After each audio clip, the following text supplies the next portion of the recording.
At my birthday party, with music playing softly in the background and everyone pretending everything was fine, I never imagined my father would look me straight in the eyes and say the one sentence that would change everything: "You add nothing to this family." The words hit harder than any argument we had ever had, cutting through the laughter, the decorations, and the fake smiles. And the worst part was that he said it so casually, as if it was just another comment, not something that would echo in my head long after the party ended. That moment felt like time froze, like the whole room suddenly went quiet even though people were still talking and moving around. It was my birthday, the one day I hoped would be peaceful, but instead it became the beginning of something bigger, something I wasn't prepared for. I remember standing there with the cake still in my hands, the candles flickering like they were confused too. My family didn't even react. Some avoided eye contact, others pretended they didn't hear him. It was like everyone decided at the same time that my feelings didn't matter. And maybe that's what hurt the most. I had always tried to keep the peace in the house, always tried to meet expectations, always tried to be useful. But in that moment, none of it seemed to matter. My father's voice drowned all of that out. I could feel my stomach drop, my hands shake, and yet somehow I managed to stay still, like my body was trying to protect me from falling apart in front of everyone. You know when someone hurts you so deeply that your brain refuses to react right away?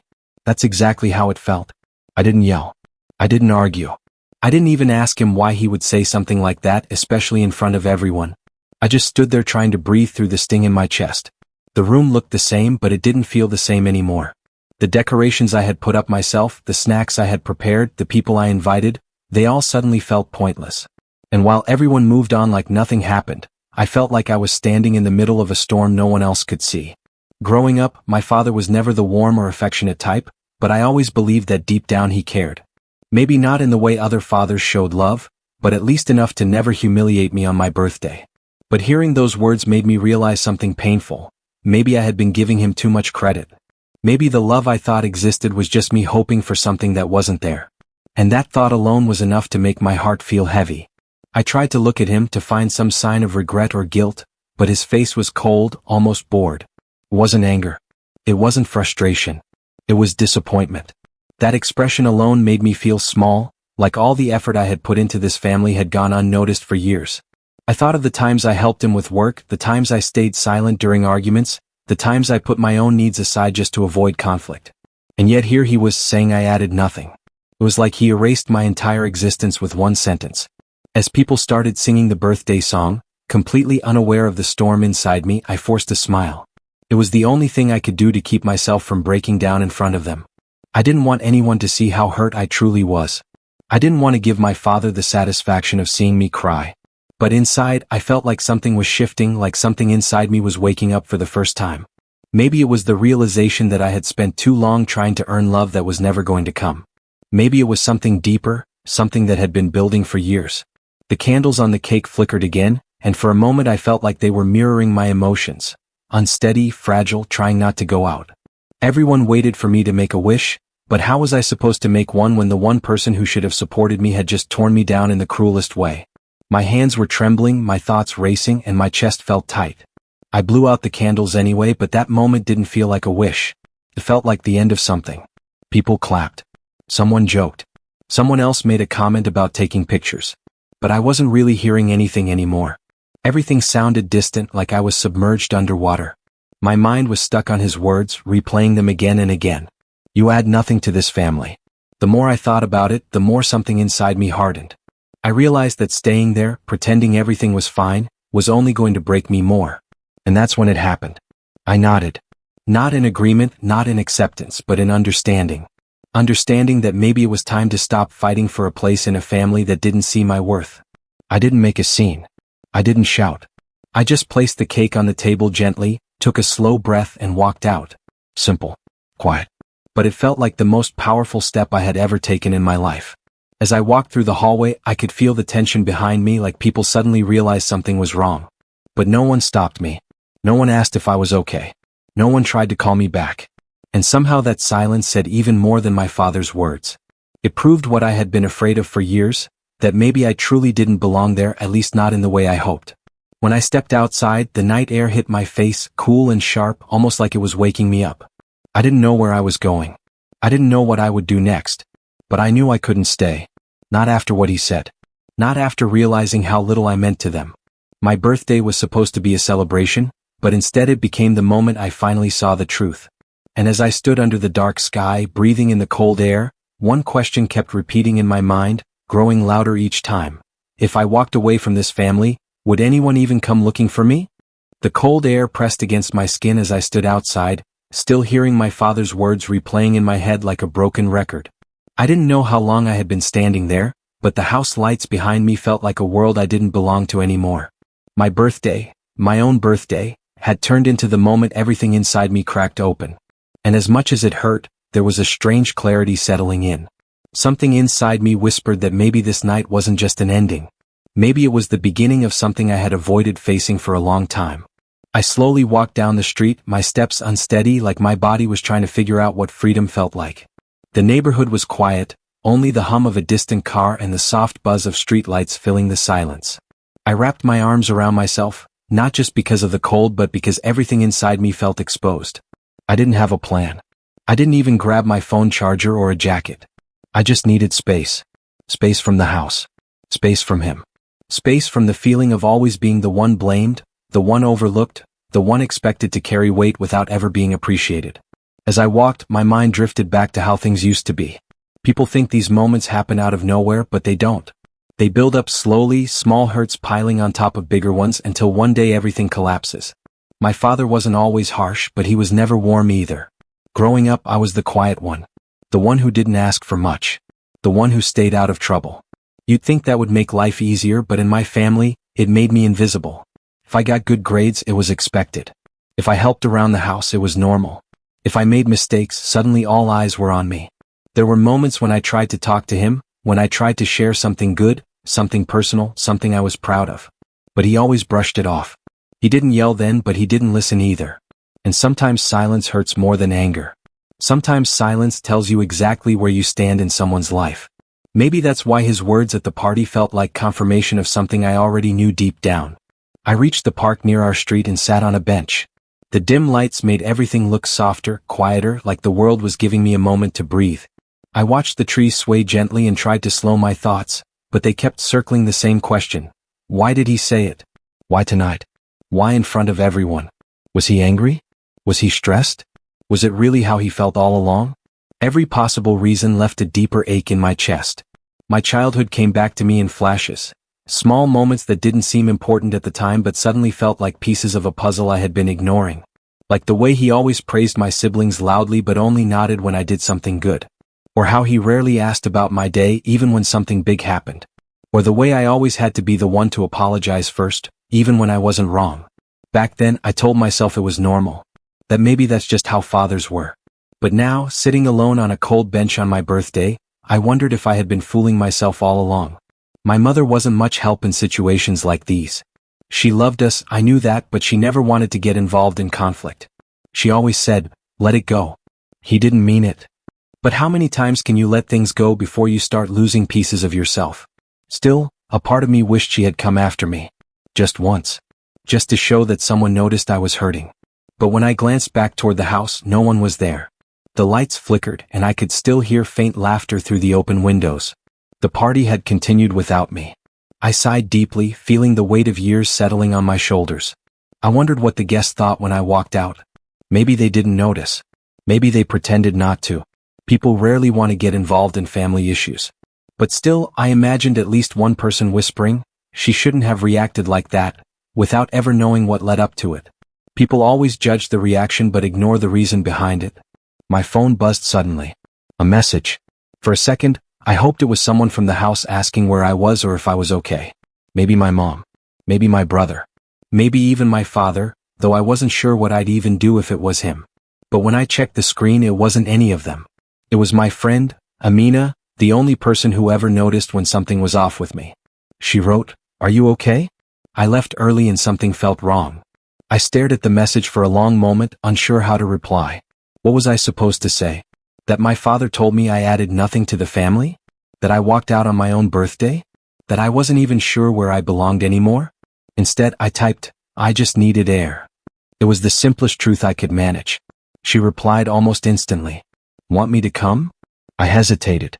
Amina would come without thinking twice, but I didn't want to drag her into this. Not yet. I needed to understand my own feelings first. So I told her, "Not now. I'll text you later." She didn't push. She never did. That was something I always appreciated about her. She gave me space but never made me feel alone. I slid my phone back into my pocket and leaned back, staring at the sky. The stars were faint, hiding behind thin clouds, but the darkness felt comforting. It made me feel less exposed, less watched, less judged. A part of me wondered if I should go back home at least to grab my things. But the thought of walking through that door, seeing everyone act like nothing happened, hearing my father's voice again, it made my stomach twist. I wasn't ready. I didn't know when I would be. My mind wandered to something I had pushed aside for years. What if I left the house for good? What if I built a life where I wasn't constantly trying to prove myself? What if I finally put my own happiness first? The idea scared me, but it also felt strangely hopeful. Like maybe I had more strength inside me than I realized. But then the fear crept in too. Where would I go? How would I start? Would my family even care if I disappeared for a while? The uncertainty wrapped itself around me, sharp and heavy. I wasn't ready for answers yet. I could barely process the questions. I closed my eyes, trying to steady my breathing. The night was quiet, but inside me everything was spinning. I knew I couldn't avoid the truth forever. Sooner or later, I would have to face my father again. Sooner or later, I would have to decide what he meant to me, and what I meant to myself.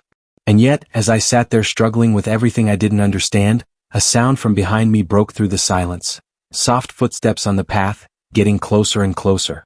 I froze, unsure whether to turn around or stay still. Someone was coming. And for the first time that night, I felt a new kind of tension rise in me, one that didn't come from hurt, but from not knowing what or who was about to step into the moment that might change everything again. The footsteps behind me grew clearer, slow and hesitant, like the person approaching wasn't sure if they should come closer. I kept my eyes on the ground, pretending I didn't hear anything yet. My heart was beating faster, not out of fear but because part of me still expected no one from my family would follow me. So when a soft voice called my name, I felt my chest tighten. It wasn't my father. It wasn't my mother. It was my younger brother, Malik. He stopped a few steps away, breathing heavily as if he had run all the way from the house. When I finally looked up, he was staring at me with worry written all over his face. "Why did you leave like that?" he whispered, almost scared to hear the answer. He wasn't there when my father said those words. He had gone upstairs to help someone with something. He had no idea what happened, but he could sense something was wrong. I didn't know how to explain it to him. How could I? He had always been the favorite one, the one who got praised, the one who never heard the kind of things I heard. I didn't want to hurt him with the truth, but I also didn't want to lie. So I said the only thing that felt real in that moment: I just needed to get away.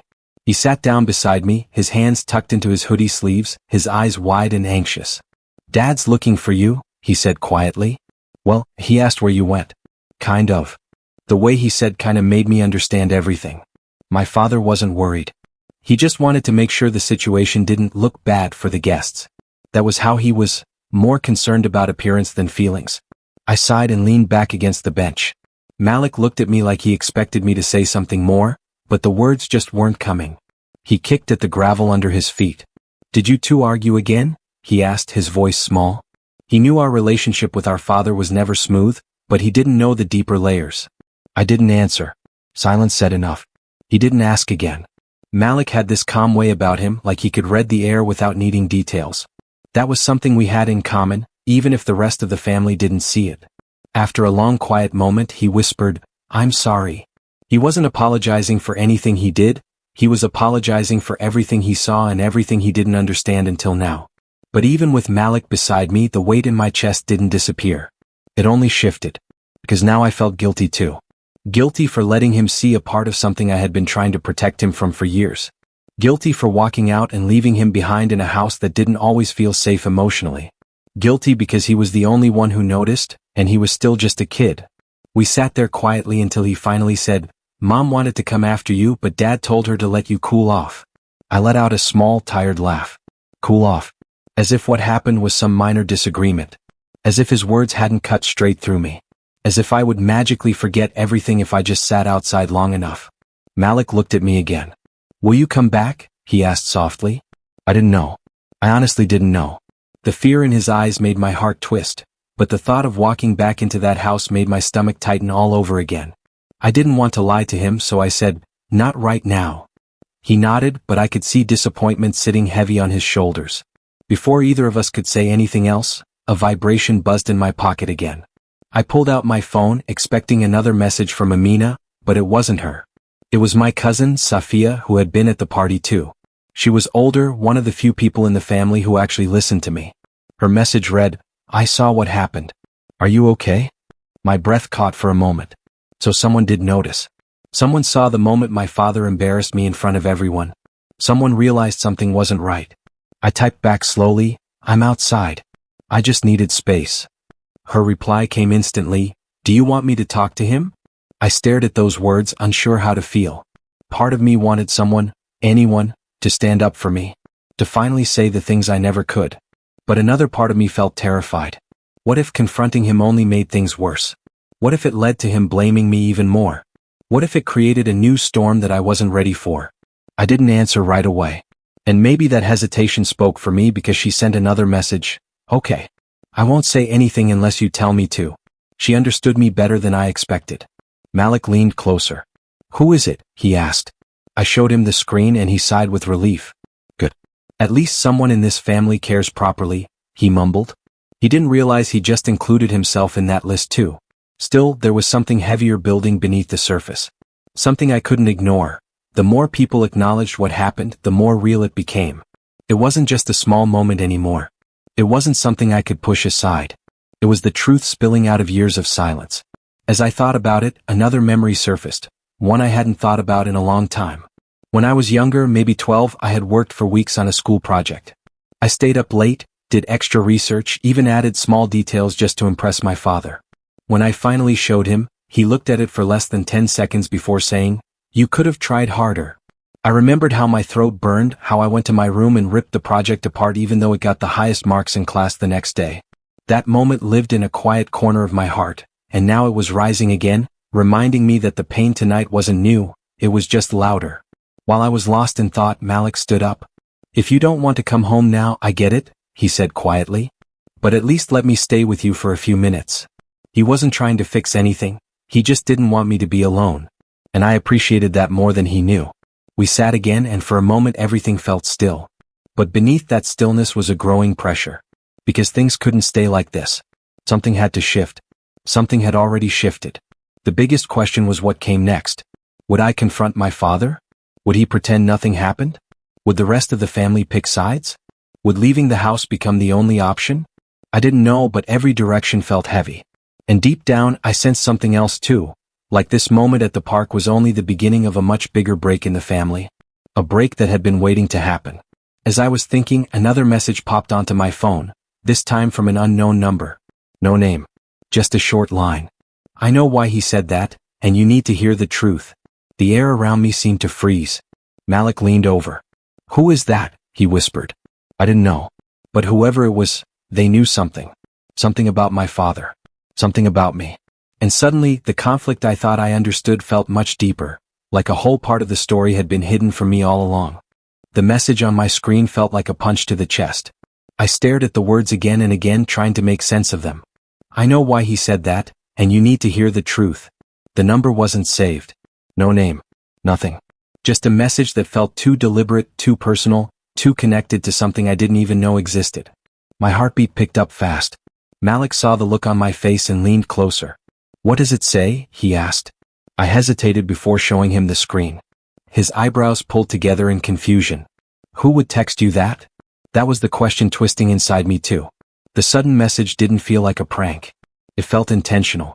Like someone had been waiting for this exact moment to reach out. But why now? Why tonight? And how did they know what happened so quickly? I typed back a simple, "Who is this?" Then I froze, thumb hovering, unsure if sending it would make things worse. My whole body felt tense, like the air around me had thickened. Malik watched me closely, his expression shifting from worry to nervous curiosity. After a few seconds of silence, he whispered, "Do you think it's one of the guests?" Maybe. Or maybe someone who had heard what happened before I left. Or maybe someone who knew my father better than I did. I finally hit send. My stomach twisted the moment the message delivered. We sat there waiting, the quiet park suddenly feeling too empty, too still. I could hear the wind rustling through the leaves, Malik's soft breathing, and the distant noise of traffic. But underneath all of it was a rising tension that made the hairs on my arms stand up. My phone buzzed again. Meet me. Not at your house. Not around people. I'll explain everything. I stared at the message, my chest tight. Malik immediately shook his head. No. No way. That sounds sketchy. You're not going anywhere alone. His voice had a firmness I wasn't used to hearing from him. But the message didn't scare me the way it scared him. Instead, it pulled something awake inside me, a strange mix of fear and curiosity. Because as overwhelming as everything felt, a part of me wanted answers. A part of me needed answers. My father's words tonight weren't random. They came from something. Something deeper. Something hidden. And now someone else knew what it was. Before I could type again, another message came. It's about your father. And about you.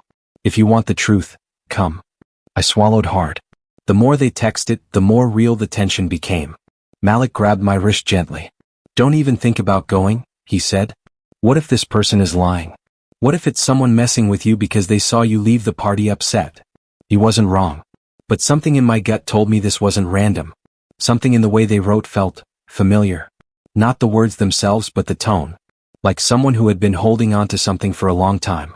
I typed, where? Malik exhaled sharply. Seriously? You're going to follow some mystery person in the middle of the night? Yes, I said softly, surprising even myself. I need to know. He ran a hand over his face, frustrated but too worried to leave me alone. Then I'm coming with you. Before I could argue, my phone buzzed again. A location pin appeared on the screen. It wasn't far. Just a few blocks away. Near the old community center that barely anyone used anymore. The place was quiet at night, almost abandoned. The worst possible place to meet a stranger. I felt a chill crawl up my spine. Malik stared at the map. This is such a bad idea. Maybe it was. But nothing about tonight felt simple anymore. My father's words, Safia's concern, this mystery number, everything pointed to something bigger brewing beneath the surface. Something I unintentionally stepped into the moment I walked out of that house. We stood from the bench. I could feel tension tightening like a knot in my stomach. Every step we took toward the community center felt heavier. The streets grew quieter. Even the air felt colder, like it sensed the weight of what we were heading into. As we approached the building, the faint yellow streetlight flickered overhead. Shadows stretched across the pavement. Malik stepped closer to me, his voice barely above a whisper. If anything feels wrong, we leave. Immediately. I nodded, though my eyes stayed fixed on the building's entrance. My phone buzzed again. Inside the courtyard. The courtyard behind the building was small, surrounded by old benches and overgrown plants. A single light flickered above the back door, casting uneven shadows across the concrete. For a second I considered turning around. Everything about this place felt off. But something kept pulling me forward.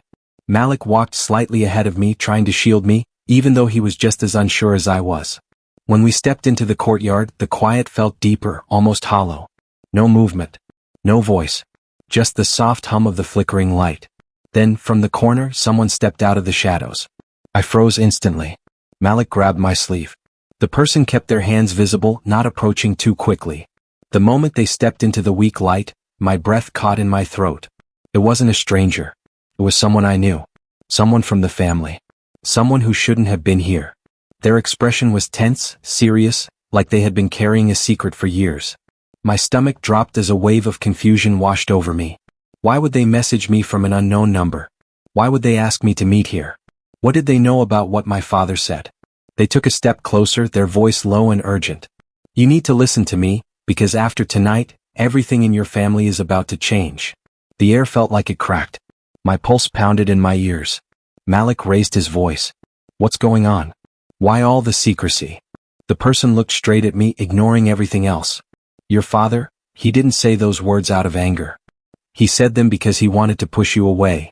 My heart thudded loudly. Why? I whispered. They exhaled shakily. Because he's been hiding something from you for years. Something big. Something that concerns your place in the family. My legs felt unsteady. Malik held my arm tightly. What are you talking about? I asked. The person looked around nervously as if worried someone had followed them. Then they leaned in slightly and said with a voice that trembled, You're not who you think you are, and he knows the truth is coming out. The world felt like it tilted beneath me. Questions spun in my mind. My breath grew shallow. And all I could think was, what truth? What secret? And why was it being revealed now, on the night my own father told me I added nothing to the family? Everything was building toward something huge, something that would shatter the life I thought I knew. And I could feel it. The climax was coming. The words hung in the air like a storm cloud ready to burst. I felt my heartbeat thundering in my ears as I tried to understand what this person was saying. Malik stiffened beside me, his grip tightening on my arm, grounding me in a moment that felt unreal. The courtyard suddenly felt smaller, the flickering light harsher, the silence heavier. I swallowed, my voice barely steady. What do you mean? I'm not who I think I am. The person looked at me with a mix of pity and urgency. Your father didn't say what he said by accident. He knew it would push you away. He's been preparing for this moment. Their eyes darted around the courtyard again as if expecting someone to appear. He knew the truth couldn't stay buried much longer. Malik stepped forward, his voice sharper this time. What truth? Stop talking in circles. The person hesitated, their lips parting like they were trying to find the right place to begin. Then they exhaled shakily. You're not his biological child. My entire body felt cold. For a moment I thought I had misheard. The world felt far away, like I was underwater. The simple sentence seemed too big, too heavy, too impossible to process. Malik gasped softly, taking a step back in shock. Everything around me blurred for a moment. But then the person added something that made my stomach drop even deeper. And he's not the only one who knows. The words hit me like another blow. My knees felt weak. Malik steadied me, whispering, "Hey, breathe." But my lungs didn't want to work. My mind was trying to process a truth that felt too sharp to accept. I shook my head slowly.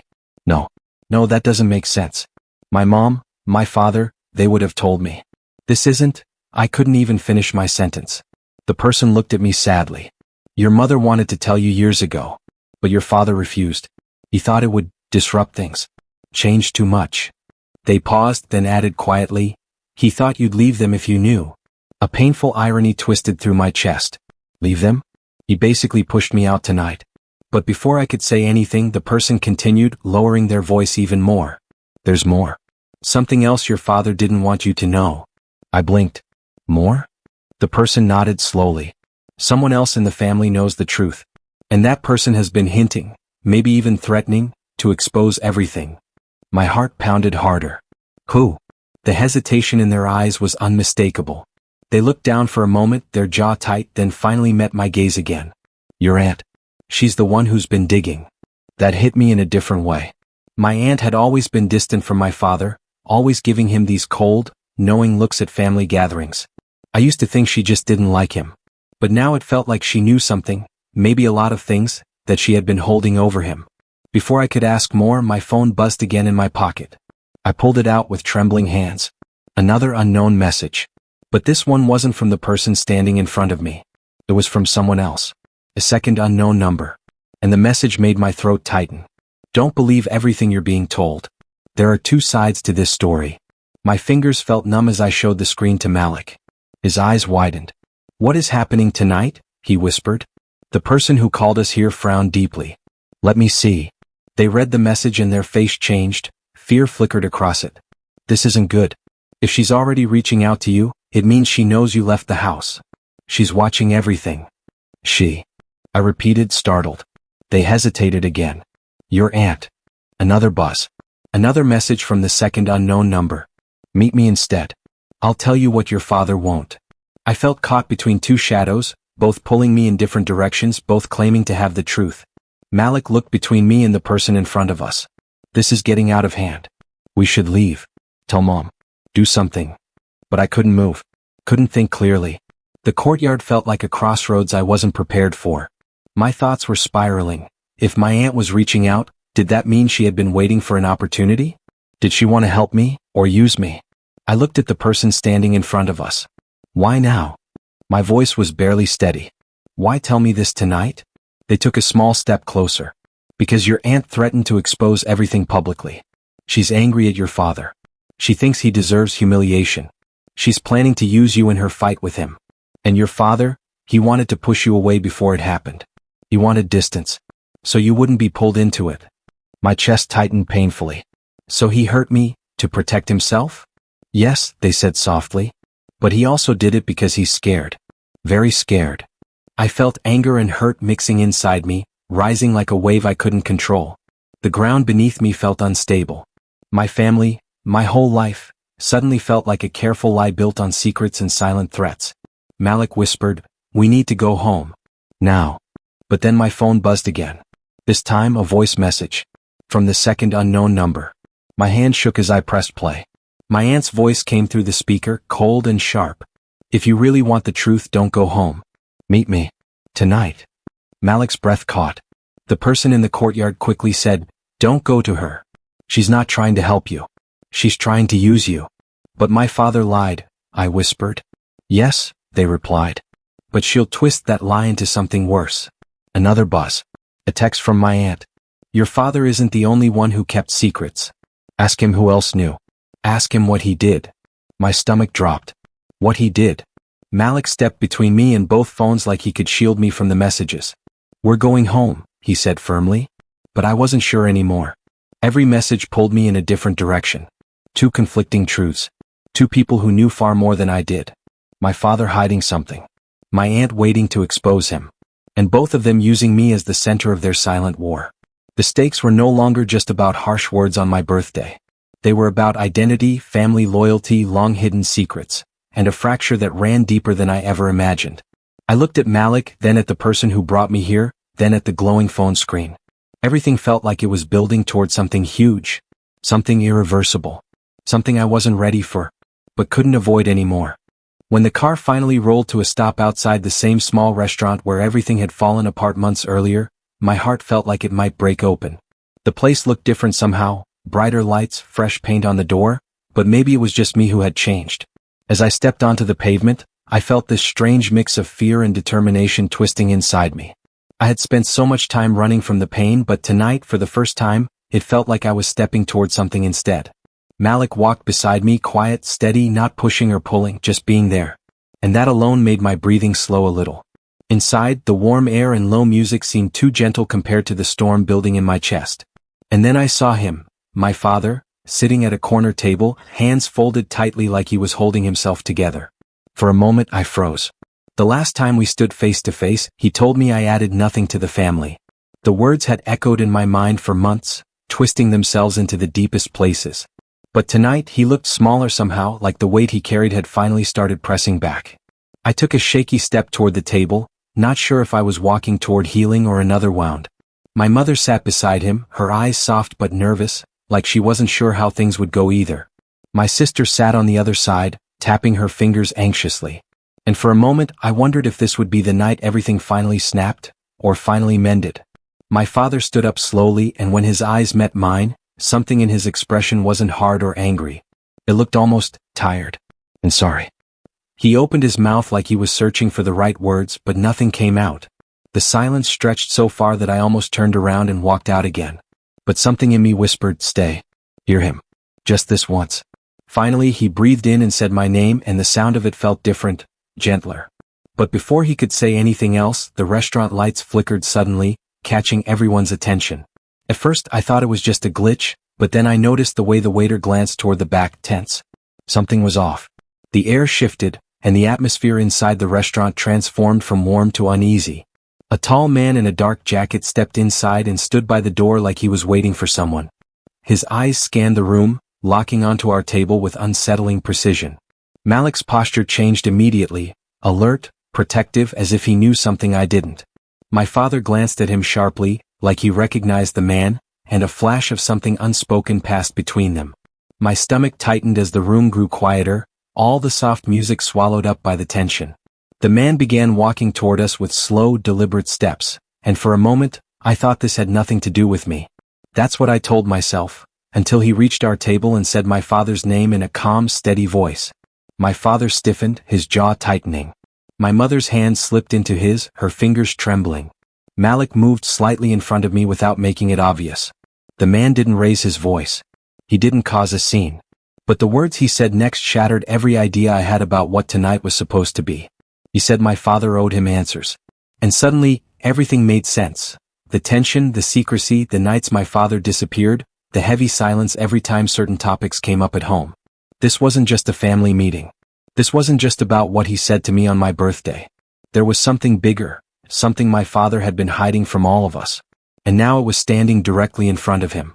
My father's eyes shifted to me for a split second, pained, pleading almost, before he looked back at the man. And for the first time, I realized the thing tearing our family apart wasn't just the words he threw at me that night. It was something buried deeper, something he never wanted any of us to know. The man leaned forward, lowering his voice, but I could still hear him. "You have until tomorrow to tell her the truth." Me. My heart dropped to my stomach. I didn't even know what truth he was talking about, but the calmness in his tone made it feel heavier than any accusation. My father swallowed hard, but he didn't deny it. He didn't argue. He didn't push back. He just nodded. That terrified me more than anything. The man turned and walked out without another word, leaving behind a silence so thick it felt like the room wasn't breathing. My mother covered her mouth with both hands, eyes shining with unshed tears. My sister kept whispering something under her breath. Malik glanced at me, worried, waiting for me to say something, anything. But I couldn't speak. I couldn't move. I wasn't even sure what to feel. Confusion. Fear. Betrayal. All of it tangled up inside me in a way that made my chest ache. My father finally sat down, his hands shaking slightly as he rubbed his forehead. When he looked at me again, the sadness in his eyes was the rawest thing I'd ever seen from him. And I didn't know if I wanted to scream, cry, or demand answers. But before I could do any of that, he whispered, "I never wanted you to find out like this." Find out what? My voice wouldn't come.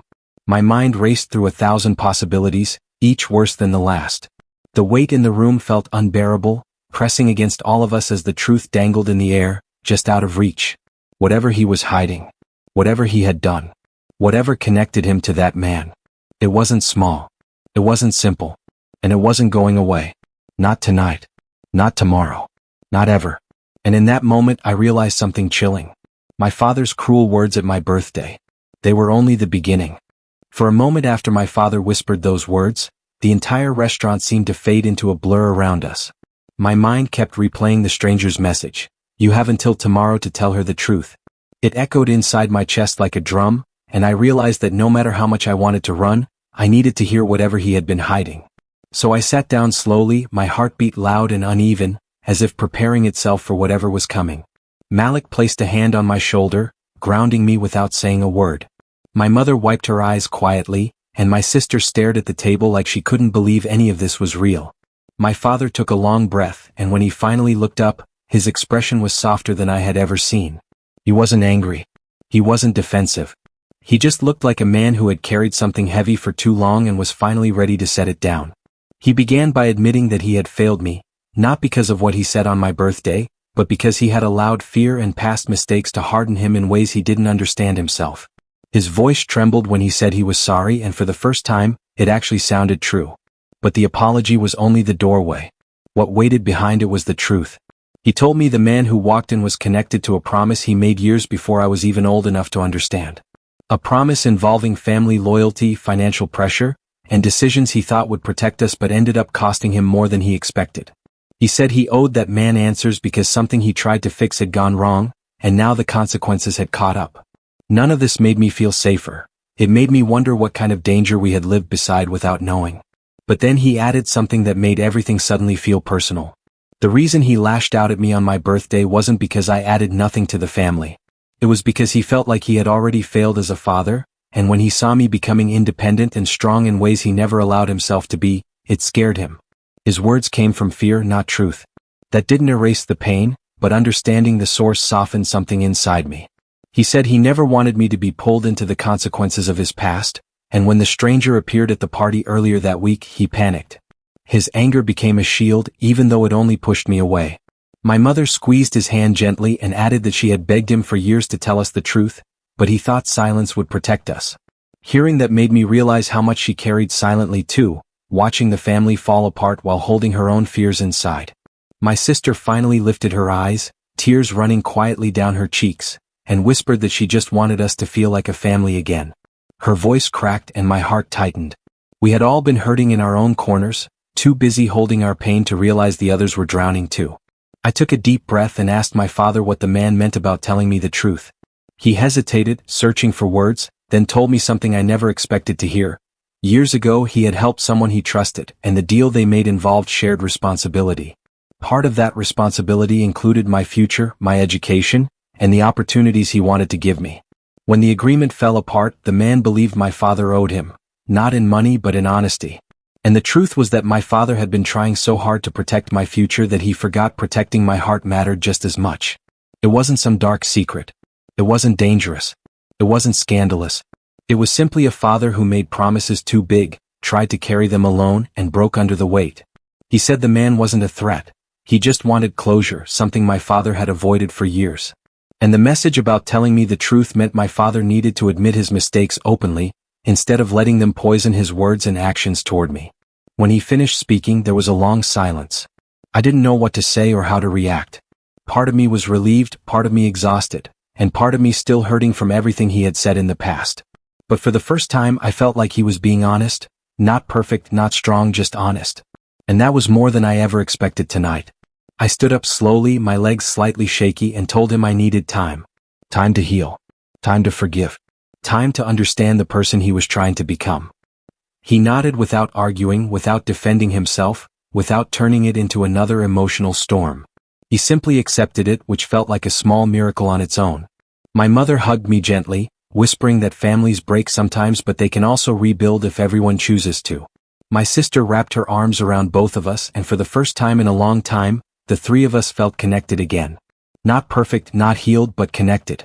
Malik held my hand on the way out, and we walked into the night with a quiet sense of peace settling between us. The air felt different, lighter, like a long chain had finally loosened. I didn't know what tomorrow would look like, but for the first time the uncertainty didn't scare me. It felt like a beginning. As we got into the car, I glanced back at the restaurant windows.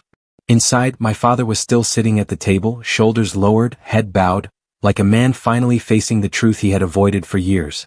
And maybe that was his beginning too. Families aren't perfect. Words can wound deeply. Secrets can build walls thicker than stone. But sometimes facing the truth becomes the first step toward healing. And sometimes the strongest choice you can make is to walk away just long enough to walk back with clarity. This story taught me something simple but powerful. You don't have to carry your family's mistakes. You don't have to accept words spoken in fear. You don't have to break just because someone else did. And sometimes, even after the deepest hurt, there's still space for new beginnings, if everyone is willing to be honest, human, and brave enough to face themselves. That was the night my story didn't end. It simply changed direction.